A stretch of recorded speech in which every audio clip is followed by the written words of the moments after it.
નમસ્કાર દર્શક મિત્રો, બોટાદ દસ્તક ન્યૂઝમાં આપનું હાર્દિક સ્વાગત છે।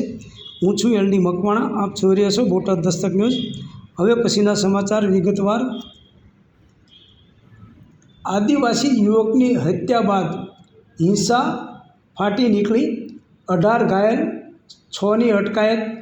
આદિવાસી યુવકની હત્યા બાદ નીકળેલી રેલીમાં પ્રદર્શનકારીઓ પોલીસ વચ્ચે ઘર્ષણ થતાં 18 આદિવાસીઓ ઘાયલ, 6ની અટકાયત।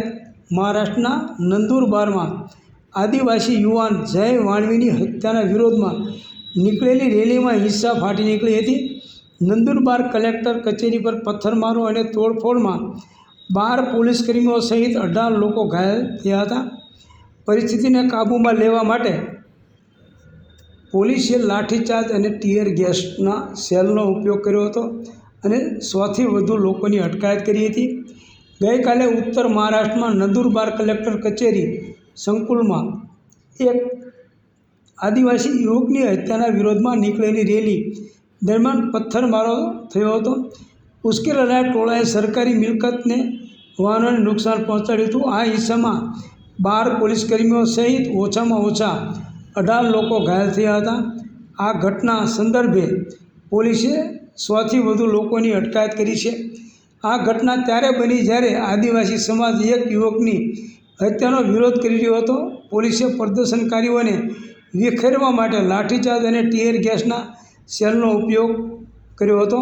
પોલીસના જણાવ્યા અનુસાર 100થી વધુ લોકોની અટકાયત કરવામાં આવી હતી અને બાકીના વ્યક્તિઓને ઓળખીને પકડવાના પ્રયાસો ચાલી રહ્યા છે। ઘાયલોમાં 6 પ્રદર્શનકારીઓ અને પથ્થરમારાથી ઘાયલ થયેલા 12 પોલીસકર્મીઓનો સમાવેશ થાય છે। એક અધિકારીએ જણાવ્યું હતું કે સ્થાનિક સંગઠનોના નેતૃત્વમાં આશરે 8000 આદિવાસીઓએ બપોરે શાંતિપૂર્ણ વિરોધ પ્રદર્શનમાં ભાગ લીધો હતો। પ્રદર્શનકારીઓએ સ્થાનિક આદિવાસી કાર્યકર્તા જય વાણવીની હત્યામાં સામેલ લોકોને ફાંસી આપવાની માંગ કરી હતી। અધિકારીએ જણાવ્યું હતું કે 16 સપ્ટેમ્બરના રોજ જય વાણવીની સરીના ઘા મારીને હત્યા કરવામાં આવી હતી। આ કેસમાં અનેક લોકોની ધરપકડ કરવામાં આવી છે અને હત્યા પાછળના હેતુની તપાસ કરવામાં આવી રહી છે।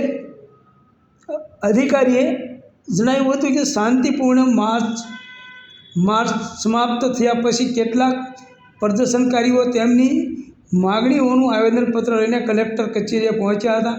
દરમિયાન કેટલાક લોકોએ બેરિકેડ તોડી નાખી અને પથ્થરમારો શરૂ કર્યો હતો અને પરિસરમાં પાર્ક કરેલા કેટલાક વાહનોને પણ નુકસાન થયું હતું।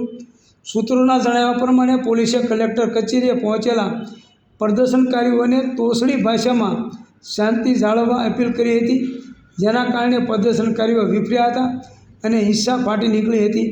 પોલીસ અધિકારીઓ કહ્યું કે જ્યારે કેટલાક પ્રદર્શનકારીઓએ પોલીસ અધિક્ષકની કચેરી અને કલેક્ટરના સત્તાવાર નિવાસસ્થાન તરફ કૂચ કરવાનો પ્રયાસ કર્યો ત્યારે પોલીસે લાઠીચાર્જ કર્યો અને ટીયર ગેસના શેલ પણ છોડ્યા હતા।